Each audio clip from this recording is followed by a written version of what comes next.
Hello, good evening. Welcome to Novara Live. I'm Aaron Bastani, and tonight I have the pleasure of being joined by Novara's resident Liverpool supporter, Mike Bankole. Mike, how are we? Yeah, very well. It's been a while since I've been on the show, so it's good to be back. I'm loving the new background, the new layout. Yeah, good stuff. I'm just happy to be back on Novara and The B team are back in action, Aaron. We've deprived the listeners, the viewers of the B team, but we are back. Yeah, the BT is rolling. It's true. Mike's handsome face is now joined by a handsome background. Previously, people in that room looked like they were reporting from down the line in a prison cell. I can assure you, it is not a prison cell. It's a studio, very close to where I am right now. Coming up on tonight's show, the Times appears to be doing PR for the military-industrial complex. Former president of the Philippines, Rodrigo Duterte, has been arrested on an ICC warrant. And Thames Valley Police have admitted to the wrongful arrest of an anti-monarchy protester. Stay tuned for all of that and more. But before we get started, a reminder that tickets are available for our next Downstream IRL. I'll be speaking with historian and political scientist Ilan Pappe. That's at Earth in Hackney on the 7th of April. I cannot wait to have this conversation. I know that our viewers and listeners here at Novara Media really like listening to what Ilan has to say. I know that because the data supports it. One of our interviews has more than 1 million views. Come see us on the 7th of April. He's got a lot to talk about. His books will be there. I think Ilan is the premier historian on this stuff, certainly in the UK. That's beyond any shadow of a doubt. And of course, we can have a conversation and maybe even a drink after too. You can buy the tickets for that event via the link in the description below. Like I say, that's at Earth in Hackney on the 7th of April. Hope to see you there. 3 people have been killed in the Moscow region in what appears to have been the largest drone attack on the Russian capital since the start of the war in Ukraine. A further 18 people, including 3 children, were injured, according to health officials in Russia.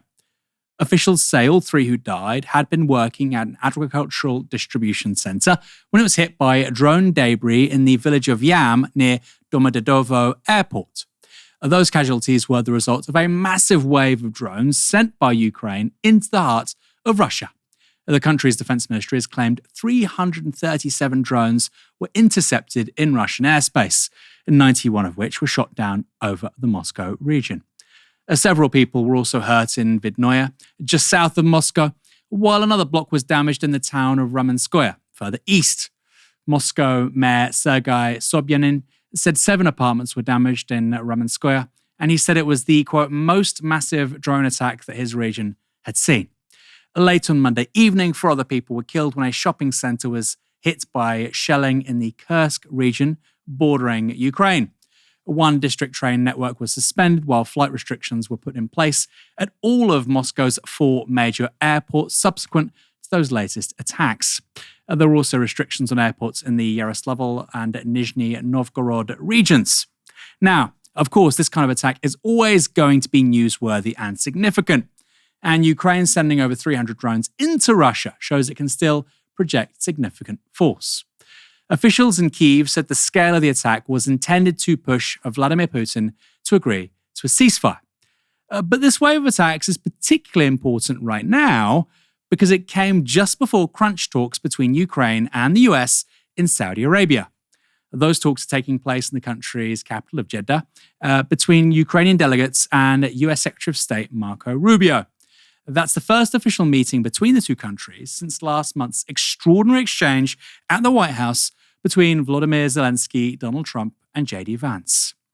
On Monday, Rubio suggested that, as part of an agreement to stop the war, Ukraine may have to relinquish territory to Russia, adding that both sides need to understand that, quote, there's no military solution to this situation. This is all happening in the context, of course, of the US cutting off military support to Ukraine last week, a move which has already seen the nation's military lose ground in Kursk. Speaking of Kursk, this detail from last week in the FT grabbed my attention. According to Russian Telegram accounts on Sunday, about 100 Russian soldiers fighting with the Akhmat battalion used an underground pipeline previously used to supply Europe with Russian gas to reach Sudzha, a small Russian town near the Ukrainian border. Roman Alekin, a fighter reportedly playing an active role in the battle for Sudzha, posted photos from inside the pipeline on his Telegram channel. Alongside those pictures, he wrote this: "It's hard to describe. what it means to walk through it for more than 15 kilometers and spend 4 to 6 days inside without water or food. That's the reality of war. People spending the best part of a week inside a disused pipeline. Meanwhile, here in the UK, the topic of British rearmament continues to gather pace. So that term, rearmament, makes you wonder, doesn't it? If we're only rearming now, what on earth were we spending £60 billion on last year? Anyway, here's the latest PR puff piece from the defence industry in the Times. British Army must spend billions to prepare for war, ministers told. Drones, shells and armoured vehicles must be bought off the shelf now to ward off increasing threats. The government has been warned. They've been warned. Warned by who? Well, the piece lets us know a little bit more. Britain must immediately spend billions of pounds on drones, shells and armoured vehicles to ready the country for war. Ministers have been warned. Sir Keir Starmer's Strategic Defence Review will set out plans to modernise the Army, Navy and RAF over the next decade. The Prime Minister has promised to increase defence spending to 2.5% of GDP by 2027. That equates to £6 billion a year of extra investment. The piece continues. Starmer originally asked the review to provide a 10-year plan to reform Britain's armed forces, but the Prime Minister has been warned that its conclusions must be accelerated because of the increasing risk to Britain in the coming years. Drones, shells and armoured vehicles are among the weapons that insiders believe must be bought rapidly amid warnings the UK cannot solely rely on these slow procurements of ships, submarines and fighter jets. We can ramp up the production of munitions and drones quickly, one defence industry source said, but we need the government to put in the orders rather than just give us warm words. There's also a supporting comment from Marc Francois. He's the Shadow Defence Secretary. But that is basically it. For a story in the Times, we've got one unnamed industry insider saying we should spend billions of pounds on kit and not integrate that into a broader plan about the military's challenges, needs, and objectives. Just buy it now. Don't think about it. Just spend that money. All of which makes you wonder, who is this defence industry source? Is it someone at a firm who could benefit from the decisions outlined in the piece? If so, then it's hardly robust journalism to be parroting what they say without any kind of critical reflection, isn't it? After all, that is the definition of a conflict of interest, right? And we can deduce who this person is, by the way, from that last line. Quote, we need the government to put in the orders rather than just give us warm words. Us.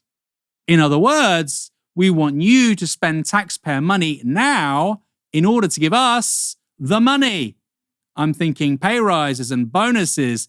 Don't think about it. Shut up and do. Give me your money. This isn't journalism. It's not informing anyone. It's lobbying in HD and 3D. More than that, it's effectively psychological manipulation of the readership of the Times newspaper. If that wasn't the case, why not just state who this person is on the record and then let the reader decide? Mike, this doesn't seem like a sensible way to discuss how we spend billions of pounds a year, does it? It doesn't at all. And I think, like you said, this is a lot of money we're committing to this. So we need to have more sensible discussions about this. I think I've been thinking a lot about, obviously, what's going on in Ukraine and how we best deal with it. And I just wonder if the West can do more to kind of broker for peace beyond just, let's just send billions of pounds and just close our eyes and that be that, if that makes sense. I think there are kind of useful discussions that people like Jeremy Corbyn, for example, have been advocating for and have been dismissed as being kind of pro-Russia. But there are ways in which we can approach this beyond just kind of pouring billions of pounds. And some discussions need to be had.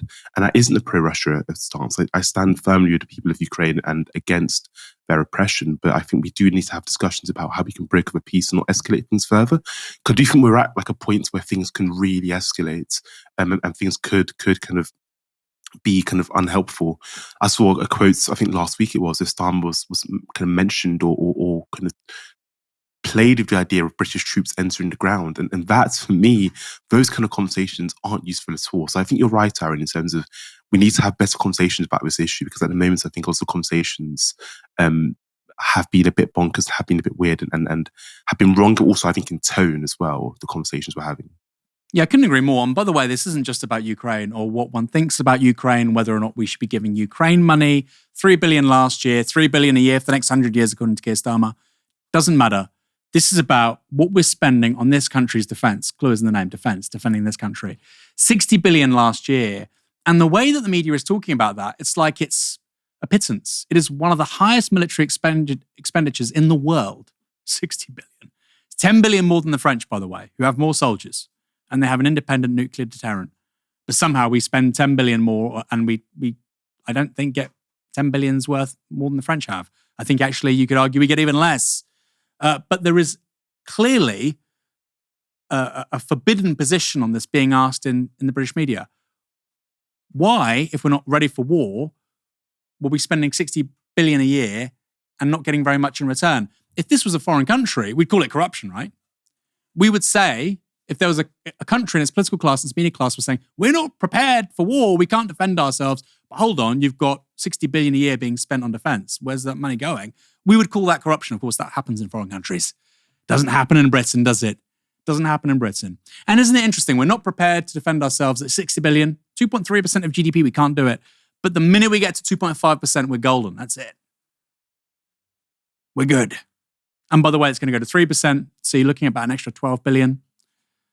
This is huge amounts of money. Can you imagine if we spent 12 billion a year, 12 billion a year regenerating this country's left behind towns and cities? 12 billion. I mean, I live in Portsmouth. 100 million would turn Portsmouth into Wakanda. And we're just spending 12 billion a year on military spending. And the worst thing is, these guys don't want a plan. They say, just spend it now. At least Starmer and Labour are saying, no, we want an integrated plan to not waste this money. We don't just purchase kit from the US. We don't just increase our trade deficit. This is somehow tied in at least with an industrial plan. Heaven forbid. But the military-industrial complex lobbyists and their little friends at the Times, they're not so keen on that plan. It's not often I say something nice about Keir Starmer, but it's, if you want to increase military spending, defense spending, I don't see the argument for it, past 2.5%. But if you want to do that, you need a plan. Because what we're doing so far doesn't really make much sense. This country has 2 aircraft carriers. Russia has 0. Okay? So why do we have 2 aircraft carriers if actually the biggest threat to this country is the European land war? Doesn't make much sense, does it? Europe, by the way, of all the European countries, 6 aircraft carriers. 6. Russia has 0. It had 1, the Kuznetsov, now out of service. Russia has 0. We have 6. But we're the ones that need to rearm. Or maybe we were just pissing money up the wall on prestige projects without taking this thing seriously. That's the reality, right? Otherwise, how else do you explain? Russia has 0 aircraft carriers, Europe has 6, China has 2, but Europe is the country which needs to rearm. We do have a breaking news update. Ukraine says it's ready to accept a US proposal to enact an immediate interim 30-day ceasefire. In a joint statement after today's peace talks in Jeddah, the US said it is to restore intelligence sharing and security assistance to Ukraine. Marco Rubio says the ball is now in Russia's court. So the severing of security assistance, intelligence sharing, that is now over.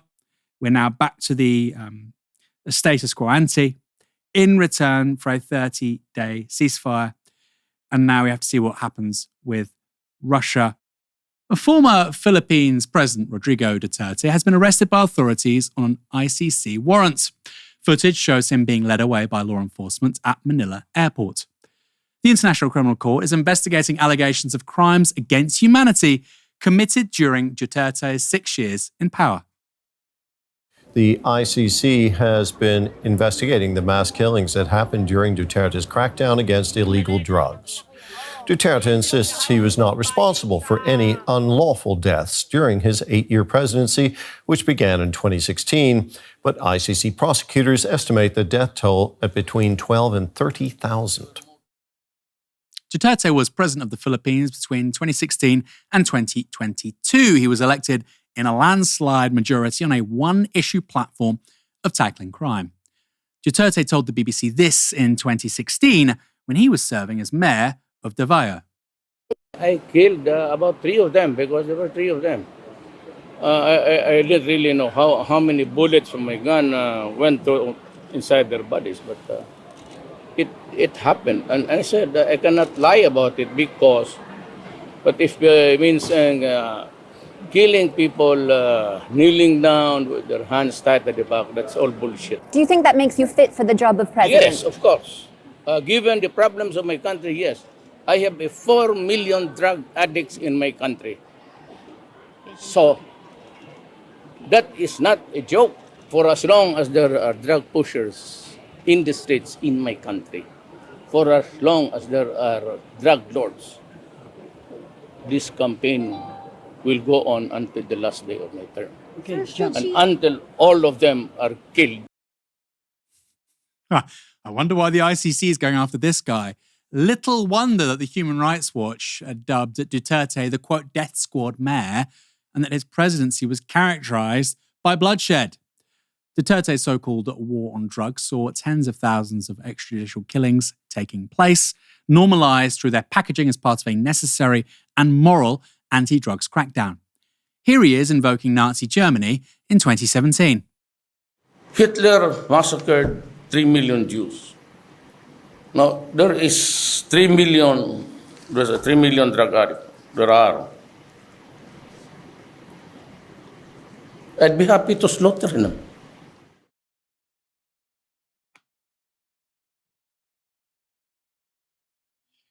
Can you imagine the case in the ICC? That man's defense lawyer has the hardest job in the industry. Your Honor, there's no evidence for what's happened. He literally talks about it in front of a camera, how he'll slaughter them. He talks it before the act, during the act, and he's probably talked about it since as well. Duterte also urged members of the public to kill people with drug addiction issues. His presidency involved blanket accusations that hundreds of public officials were involved in the drug trade, and hundreds of more people, including a UN special rapporteur, were so-called communist terrorists. Human rights groups have alleged that Duterte used his war on drugs as, guess what, a cover for the assassination of political opponents. That never happens, of course.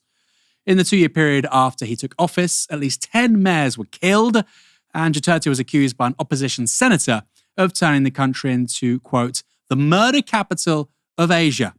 The former leader even appeared to dare police as he was arrested. So, you will just have to kill me.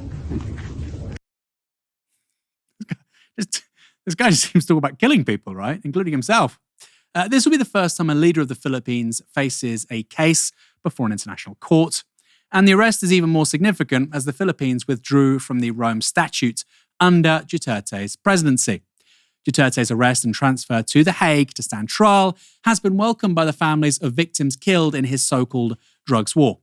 Lawyer Maria Cristina Conti, who represents some of those families, said this: If you do not put it on record, this could be subject to historical revisionism in the future.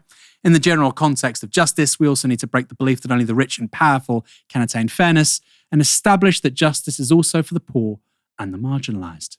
Powerful words. It's very true as well. Mike, how significant is this? I mean, the ICC has been in the headlines a lot recently because, of course, of goings on in Israel. We've had various Israeli politicians, most notably Netanyahu, being associated with ICC warrants. Is this something that will put the fear of God up the likes of Netanyahu, but also maybe others too, like Bankole in Central America? Yeah, possibly, but I think the situation is a bit different because, like, to my knowledge anyway, there isn't this kind of like coercive effort by the West or concerted effort by the West to cover for what's happening in the Philippines, right? Or what happened in the Philippines under Duterte. Whereas with what we know with Israel in regards to the West Bank, etc., is the West are committed to actually providing cover for Netanyahu and allowing him to kind of commit these acts of horror that we're seeing in Gaza and the West Bank. But what I would say is this is definitely an interesting story and a significant one. I mean, those videos we watched are absolutely bonkers. I was talking to someone earlier about this, and they messaged me saying, "Is this real?" I was like, "Yes, this is very real. These videos are real. They haven't been like kind of filtered or messed around with by AI. Those videos of him talking about killings were absolutely real." Which is your reaction earlier, kind of, Aaron, summed it up. It's absolutely bonkers that a president of a nation was talking so openly about killing people. That is bonkers, right? Absolutely insane. And he is kind of a classic populist leader. So his whole appeal when he first got elected was he's going to be tough on crime, tough on criminals, throw them in prison, all of that jazz, right? That was his kind of appeal. And I think the Philippines obviously had a difficult time with the war with drugs and drug trading, et cetera, and he was seen as kind of solving that issue. What that led to in his kind of approach to that issue, as we know, is tens of thousands of people killed. There was the incitement of criminal gangs killing those taking drugs. It was a total bloodshed, as has been described earlier. And I think, his brand of kind of populist politics, this idea of being tough on crime and stuff, we've seen that in other places, right? We haven't seen those populist leaders maybe talk about killing people in as explicit terms as he has, but we have seen as populist leaders maybe in terms of the policies they pass, in terms of the rhetoric used or then discourse being used. Maybe not similar to that again, but again, this kind of discourse that might provide the grounds for violence in the streets against particular groups of people, minorities and migrants in some cases, for example. So I do think it's potentially for kind of populist regimes where there isn't a Western kind of thinking about these populist far-right regimes, where there isn't the kind of Western incentive to cover for those regimes, there isn't a Western connection to those regimes. Perhaps if those regimes were committing egregious acts of horror and crimes, then yes, this might be a big warning for those kind of regimes. But unfortunately for Israel, for Netanyahu, I don't see this as anything that's going to have him quivering in his boots. I mean, look, I hope I'm wrong, and I hope he's quivering in his boots as he kind of sees that story break. But unfortunately, the broader implications of this will only affect those governments who haven't got kind of close ties to the West. I'm thinking more of the US and UK here when I say the West. I'm thinking of the US and UK. But yeah, let's see. But Duterte, absolutely bonkers. So such a kind of a weird politician, and his war on crime and war on drugs was totally misplaced and irresponsible. I mean, there are lots of politicians who do evil stuff, right? There are lots of politicians who've engaged in extrajudicial killings. They don't say, I'm going to kill people without a court. They don't say that. They kill the drug dealers and the drug addicts. They don't say that. I do think about Bankole, though, right? What's going on in El Salvador? I mean, it's quite similar. I don't think Bankole is as bad as Duterte, by the way. I think Duterte is just on another level for sociopathy in high office. But it does make you think. And by the way, talking about extrajudicial killings, killing individuals without any sort of legal oversight, there's one politician who can do that with no consequences. It's the President of the United States, right? They can do it. Nobody else can. Except maybe, let's be honest, the Israelis. But what happens when you fail as an MP? And by fail, I mean your constituents decide you should no longer represent them and you lose your seat. Well, if you're a milquetoast centrist in the Labour Party of Sir Keir Starmer, failure is only a stepping stone towards reward. Former Labour MP Thangam Debbonaire lost her seat to Green Party co-leader Carla Denyer in last year's general election. Here she is on Monday, taking her seat in the House of Lords. And for us, our heirs and successors, do appoint, give, and grant unto her the said name, state, degree, style, dignity, title, and honour of Baroness Debbonaire, to have and to hold unto her for her life. Debbonaire has been decorated with a life peerage, allowing her to sit and vote in the House of Lords until she dies. She was initially offered the peerage last December, despite Keir Starmer pledging in 2022 to abolish the House of Lords to, quote, restore trust in politics. And Debbonaire accepted the honour, despite previously saying this. This has been rewarding cronies, and that's just not on. And Keir Starmer would never do that. He would never exploit the honour system to do what Boris Johnson has done. Never do this. Here's what Novara Media's own Ash Sarkar had to say about Debonaire's new job on X. An MP was rejected by the electorate and subsequently gets rewarded with a seat for life in the House of Lords. That's democracy, baby. This is important to say, by the way. This is an unelected legislator for life. Your qualification being your constituents just got rid of you because they don't think you're up to the job. Let's just remind ourselves of why Debbonaire failed to hold on to her seat last July. Here's her post-mortem of the election with Channel 4's Cathy Newman. What do you think it was that cost you your seat? Was it that sort of the leadership was too prosaic? Was it the ditching of the Green investment pledge because obviously you lost to the Greens? Or was it the failure to come up with a more robust stance towards Israel? Well, it was all of those. And it was the fact that the Green Party knew how to capitalise on them. I think the party does need to look at the playbook, not just of the Greens, but of Reform and the Independents, because they all use the same playbook. They didn't always use the same script, although sometimes it was overlapping. But it's a danger if you get in the habit as a campaigning political party of saying things that are actually not true, but sound good. I actually did vote for a ceasefire, not once, but twice. And our motion, our amendment to the motion in February, that got through unanimously for all sorts of reasons, but it did. Fact check, because we have the data on this stuff. Thangam Debbonaire did not vote for a ceasefire twice. She's recorded as abstaining from voting for an SNP ceasefire amendment in November 2023, and she voted against the ceasefire motion again from the SNP in February the following year. Here's Thangam Debbonaire explaining why. Why not call for a ceasefire? Well, what we want is going beyond that, which is long-term peace in the region. We want a safe and secure Palestine and Israel living side by side. We can't vote for a ceasefire because we want peace. There has to be more war. There cannot be a cessation of hostilities precisely because we want peace. It's the kind of doublethink that only the permanent political class can get away with. And when I say the permanent political class, I mean it. I mean it. This person literally lost her seat, one of the safest seats in the country, by the way. I think a majority after 2019 was 30,000. The Greens won it with 10,000. This huge swing. Even then, when you lose that badly, you still become an unelected legislator for life. So when I talk about the permanent political class, this is precisely what I mean. Mike, what do we do about the House of Lords? Yeah, it's a difficult one. The Starmer quote in the House of Lords in 2020 was emphatic. It was, we're going to reform the House of Lords. And I think he used the word, it's undemocratic. So here we are 5 years later, and this is what happens. And it just shows you, it's something we've spoken about before as part of the B Team shows on the Tuesday, Aaron.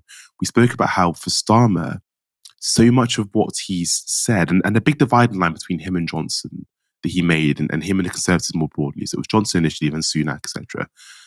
The whole dividing line was, look, I'm competent, and also I'm not like those guys. I'm responsible. I'm not going to misuse power, etc., etc. But then we're seeing so many incidents in just under a year with him as Prime Minister, which are things that the Tories would do, and we would see Keir Starmer on the opposing bench, foaming at the mouth, criticising them. And rightly so in some cases, right? Rightly so in some cases, but you can't do all of that posturing on the front benches, or the kind of shadow benches, sorry.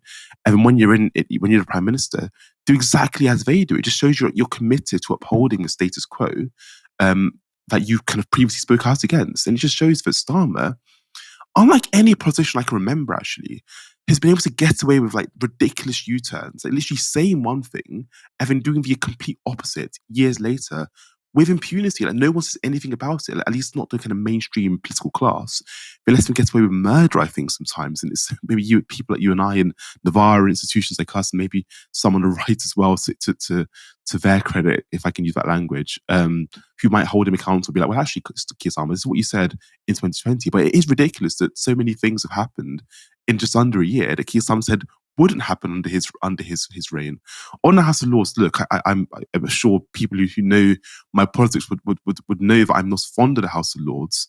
But in terms of reform, I'm actually not sure how that looks and what it does look like.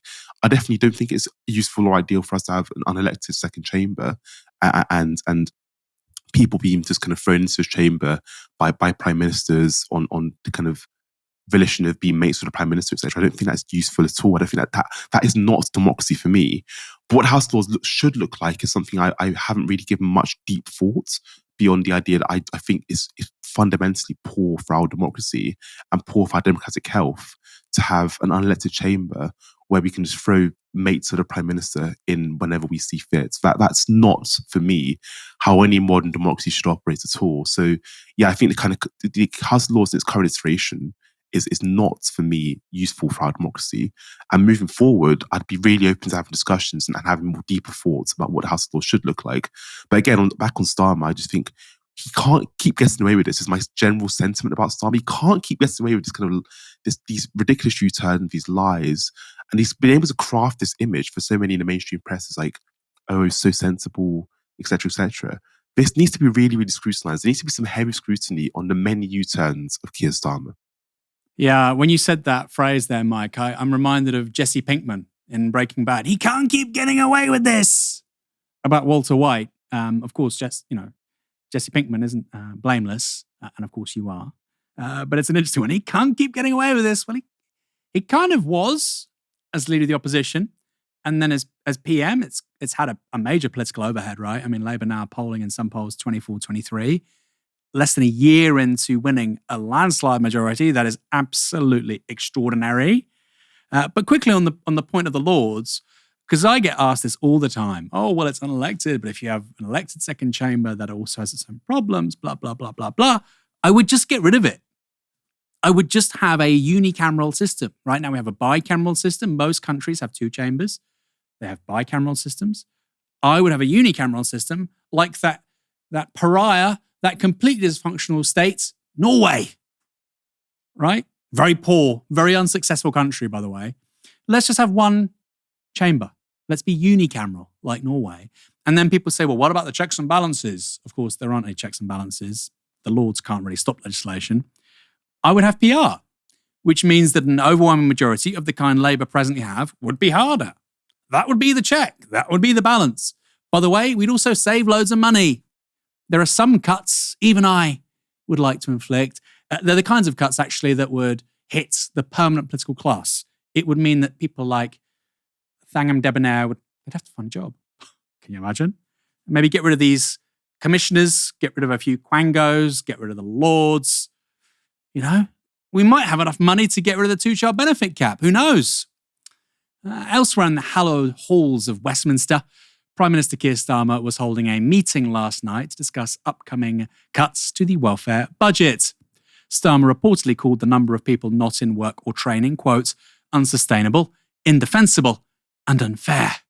The Prime Minister also said this: it runs contrary to those deep British values that if you can work, you should. And if you want to work, the government should support you, not stop you. By the way, you can think that.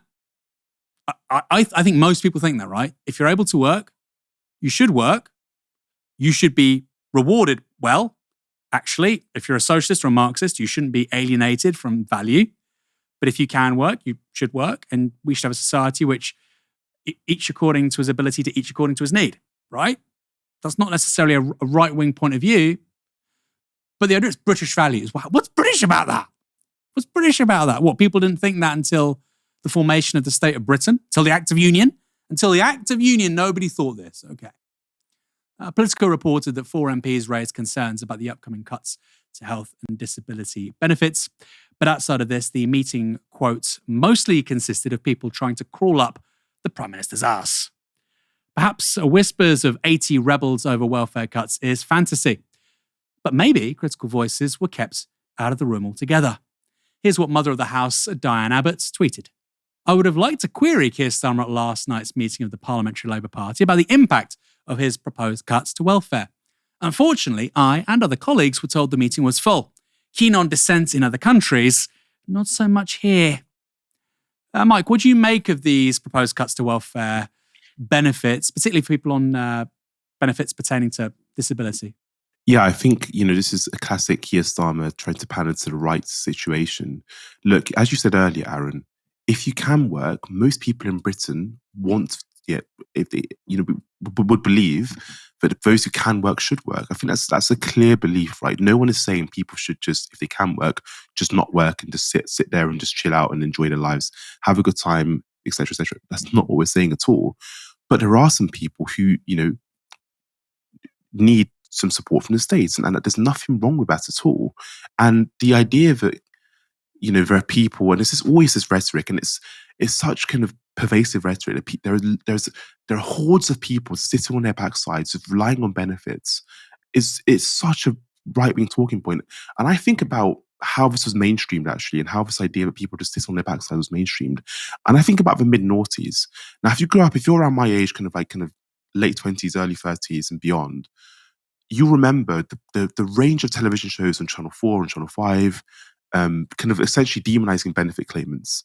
And Owen Jones famously wrote about this in his masterpiece of a book, Chavs, The Demonization of the Working Class, which if you haven't read already, what the hell are you doing? Please read that book. It's a must read. But so much of this was mainstreamed funnily enough, under a previous Labour government, the new Labour government, who also spent quite a lot of time demonizing migrants and demonizing, not migrants, but they did actually in some ways demonize, but people on benefits, right? And we're now seeing, lo and behold, another Labour government now kind of pander to this rhetoric and use this rhetoric. And the reason why those shows in the mid-noughties were so dangerous is because there were so many of them and they were consumed so widely. And I think in the back of people's minds, they had these images of these people on benefits, as these kind of lazy sloths who don't want to work. And it's not useful at all. It's not true at all either. There are people who need support from the states, and a Labour government, I say the word Labour, a Labour government should be on their side rather than trying to demonise them. So I think it is really, really unuseful. And I think we do risk scapegoating particular segments of society. We do risk scapegoating those who are disabled, and that's not useful at all. So I worry about these cuts, and I worry about the kind of broader Labour project in terms of how it's going to support them as vulnerable. Again, for me, if you're a Labour government, at the heart of your agenda should be the support for them as marginalised. And when it comes to migrants, when it comes to refugees, when it comes to those on disability benefits and those who need support from the state, in so many ways, Labour and Labour and Starmer continues to fall short of, either rhetorically or in terms of public policy, supporting those peoples, and actually, in many ways, do quite the opposite when it comes to these groups, and in many ways mainstream the ideas that have led to the stigmatization and scapegoating of these groups. So yeah, it's a real concern for me, and I share Diane Abbott's concerns about this approach being of Dr. Becky Starmer, because again, all it does is panders to the right and leads to the firmer demonization of those who are on benefits, right? Not all of these people on benefits are just grounders. It's ridiculous rhetoric, it's a ridiculous idea that's been mainstreamed. It's the sort of thing that Suella Braverman was saying when she was in a position of power. So the idea that Labour are also kind of using this kind of rhetoric is indefensible, the amount we spend on benefits, etc. It's just ludicrous. Well, it's like saying that, hypochondriacs use the NHS, therefore we shouldn't have a publicly funded healthcare system. I mean, that's true. I'm sure there are hypochondriacs who waste loads of time in the NHS, but is that an argument against the NHS? Absolutely not. Absolutely not. I mean, Keir Starmer, in terms of these quote-unquote reforms, 6 billion of cuts to welfare spending is to incentivise more people to work. We know that most families or most households in this country in poverty have somebody who is in work. So you've seen over the last 20 years, poverty out of work being overtaken by poverty in work. That's the problem. That's the problem. And a ton of people on universal credit are working. So this idea that, well, if we just cut more, then we'll have higher incentives to work. Maybe you will, but it'll be people who are working in poverty. And they're still going to need certain benefits, like universal credit. Or they're simply not going to make ends meet. And then you have a social crisis, which, by the way, creates a bit of a false economy, because when you have people who are homeless, rough sleeping, substance abuse issues, the wraparound services those people need, that becomes very expensive. Or worse still, the kids that come out of those situations.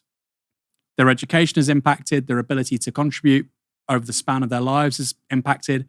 And again, if you're just being purely calculative about this, in terms of net negative, net positive to the taxpayer, what do you think happens to those guys? Kids raised in poverty become a major issue in that respect, right? It's not, we can't afford to get rid of child poverty. We can't afford not to get rid of child poverty.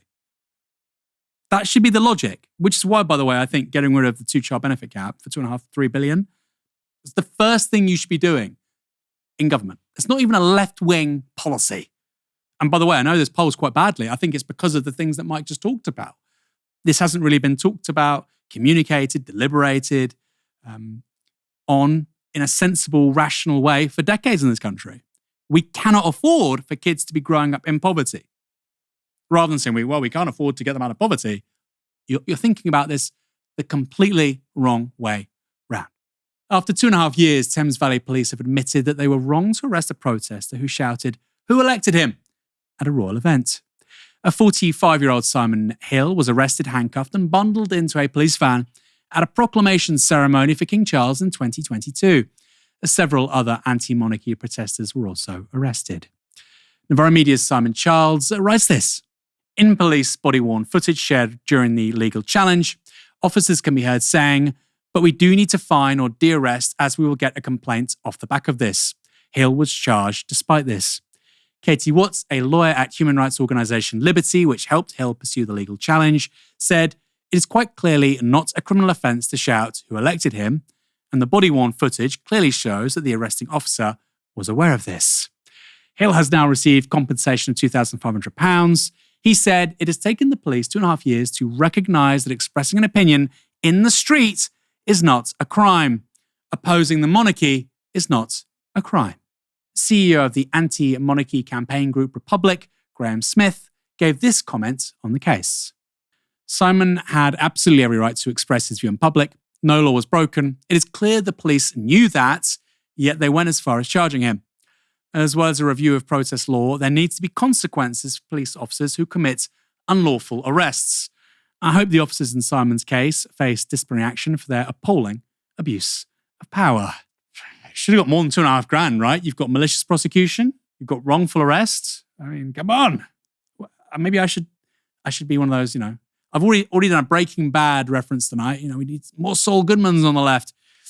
Mike, what do you make of this? I mean, I think we need a constitutional right to free speech in this country, not least because the police don't seem to think we have the right to free speech. Yeah, this is a worrying story. I think what we saw under the Conservative Party, especially in the latter years of the Conservative Party, the regime, and I think about Black Lives Matter has been a watershed moment for the Conservative Party and their attack on protest. And that's what we saw. We saw a concerted attack by the Conservative Party on protest and the framing of people who were peacefully protesting, by the way, as a problem, as a threat, et cetera, et cetera. We also saw a similar we've seen and continue to see a similar backlash to people like Justice Boyle, who again, generally engage in peaceful protests. This protest might be disruptive, but it is peaceful. It's non-violent. We are not burning buildings or anything, right? And I think broadly that's worrying, right? Because we live in a democracy. Now, one of the core tenets I always teach my students when we cover democracy in our year 1 politics module about democracy is the right to protest is a fundamental right. It is sacrosanct in a democracy. Now, if someone is going to be arrested for that comment by the police, and the police are going to act in that way over a gentle comment, a non-violent comment, that is a worry. That is a worry for democracy. That is not useful or healthy at all. And I believe so strongly in the right to protest, right? I believe, I wasn't, for example, an anti-vaxxer, but if a group of anti-vaxxers during COVID wanted to, and I'm talking about the time during COVID where there were no restrictions, right? But if they were angry about the vaccines, they had a right to protest, much like people who were pro-vaccines had the right to protest. So it's not just about protests I agree with. People should have the right to protest about the things they care about. So I think we are entering a really worrying age where, especially because the Conservative Party set such strong grounds for the attack on protest, including the kind of public order bill, which had contained some horrific details. And to my knowledge so far, Labour haven't done that much to speak out against this or to make it one of their core missions to uphold the right to protest. And I think this is really worrying and for our democracy more broadly, because it isn't just about the right to protest being kind of undermined here and freedom of speech, but also what protest can do and what protest has done. Often protests enrich our knowledge on a particular issue. Often protests in kind of create debates and discussions. And we need to have discussions. Like we need to, for example, have discussions about the monarchy. Should we have monarchy? Should we not? We can't just quell discussions around anti-monarchy and be like, well, no, you get arrested, you get thrown in the box, see you later. That's not useful. How democracy works is we have conversations, we protest, but it's a dynamic, ongoing process between us as citizens and maybe between citizens, but also between us and the state. That's how democracy should work. So it is worrying that this guy who says this thing about the monarchy is arrested. So yeah, I think I worry about the right to protest more broadly, and I worry about the lack of efforts by not the Conservative government, by the Labour governments to uphold our fundamental right to protest. Like I say, I think we need that written constitution. Make it small, make a little booklet. You can say, my right to free speech. It's kind of extraordinary. I've seen this so many times firsthand. Police officers arresting people, they're clearly not sure if the person's actually broken the law. They just don't like the look of them. Fortunately, in this instance, you have a cam and it's recording these conversations. Crazy. By the way, I like body cameras. I think they're really good. There was that argument a few years ago, wasn't there? Don't have them. The more that we've had mobile phones on protests recording police officers, the more of this stuff we've seen. Lies, false arrests, malicious prosecutions have been exposed. So the more cameras, the better. Great. Manchester United are the most successful club in domestic English football. They've fallen on hard times recently, presently 15th in the Premier League, I think. But they've won the top flight a record 20 times. And while Liverpool have won 6 European Cups, Manchester United have won 3, the second most of any English side. They are massive. Even when they played in the second tier of English football for 1 year in 74-75, they still got the biggest average attendance in the country, which proves that even when the club is really down in its luck, they'll always draw a crowd. It's that fact and the size of the club, combined with decades of underinvestment in Old Trafford, that means the club's new management, led by Sir Jim Ratcliffe, has announced plans to demolish Old Trafford and build a massive 100,000 capacity stadium in its place. Here's a video published on the club's social media feeds earlier today. Manchester, a city, a stadium, a skyline, risen together. Manchester and United, forever entwined. Youth, courage, success in our blood. A glorious history, a future to be written. Where workers once grafted, a new landmark will rise. A new theatre for dreams to come alive. A design inspired by the Red Devil's trident. A modern take on our industrial roots. 100,000 fans, united as one. A place for glory, a place for pride. A sea of red, the loudest crowd. A majestic arena where history and future collide. A public space, a focal point, a catalyst for renewal, full of hope for our fans and community. A new home for United, a new place for Manchester, a new future on familiar ground.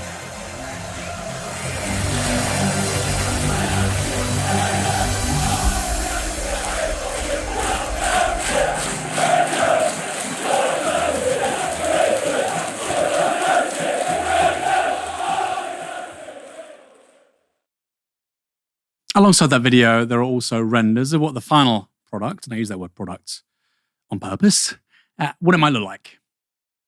You can see here what looks like, I suppose, a tent. I presume that won't be what it looks like because this is Manchester, England, not Riyadh. But there is essentially some sort of canopy over this very large stadium, which allows people to walk around and presumably spend lots of money in shops and cafes. In terms of what these pictures mean and how they will correspond to the final development of the new stadium, this tweet was particularly illuminating.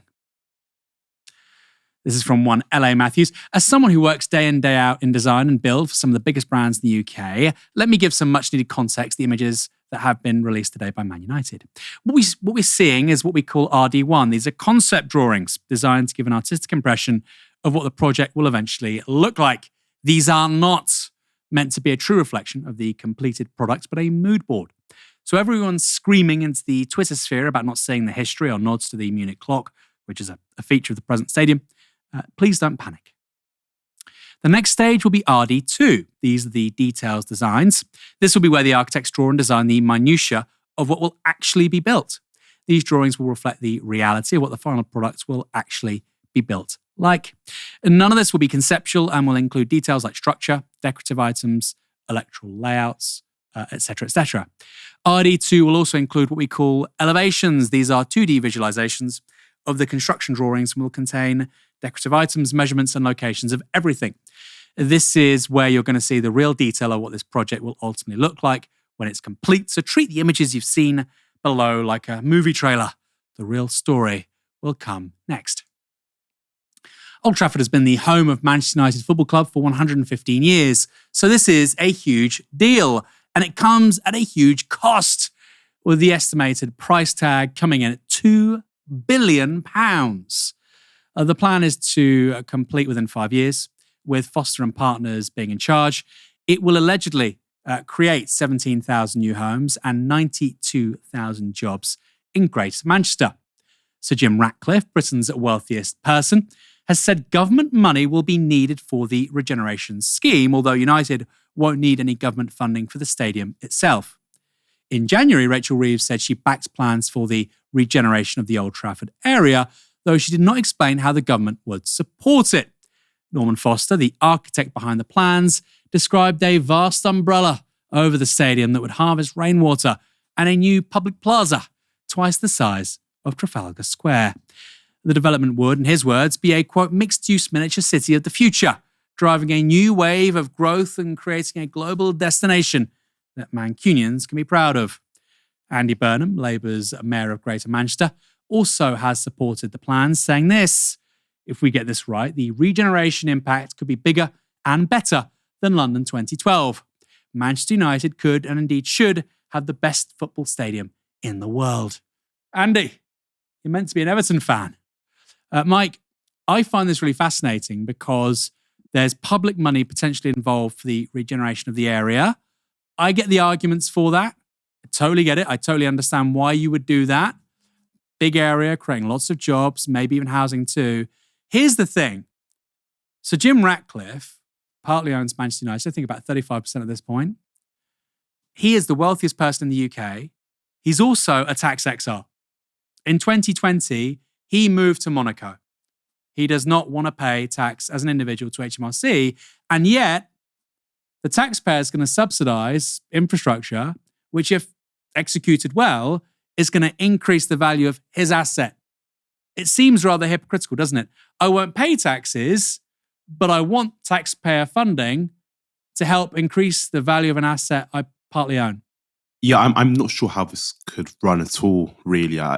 This would be bonkers if the kind of government were able to get involved in this. Again, there are so many better ways we can use government funding than being involved in this project, in my view.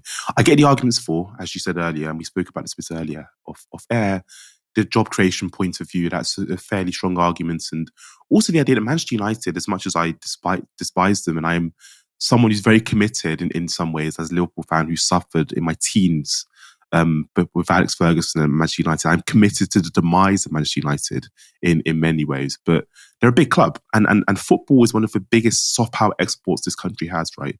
I was saying earlier, I go to Nigeria every Christmas with my family, and when I go there and maybe United are playing, or Arsenal are playing, whoever it might be, Liverpool are playing, there's so much investment and passion for this club, or for these clubs abroad and around the world. These clubs are massive, and people might scoff and be like, why the hell are you talking about football in Novara? Why the hell do people love football so much? Football's massive. Football's a really important export. So I get it, right? I get this kind of cultural institution. It's really, really important. It means lots and lots of people. It's been around for hundreds of years. I get all of that. But how can, as you say, the wealthiest man in Britain is refusing to pay taxes in Britain? He is going to benefit in some ways if government funding is used to regenerate the kind of Old Trafford area. That's not right at all. And I think it sets a worrying precedent potentially, because other clubs, I think, because we're in a moment now where loads of football clubs in the UK and Britain are considering building new stadiums or trying to regenerate their stadiums. Other clubs could make the case that the government should subsidise or should help fund the regeneration of the area surrounding the stadium.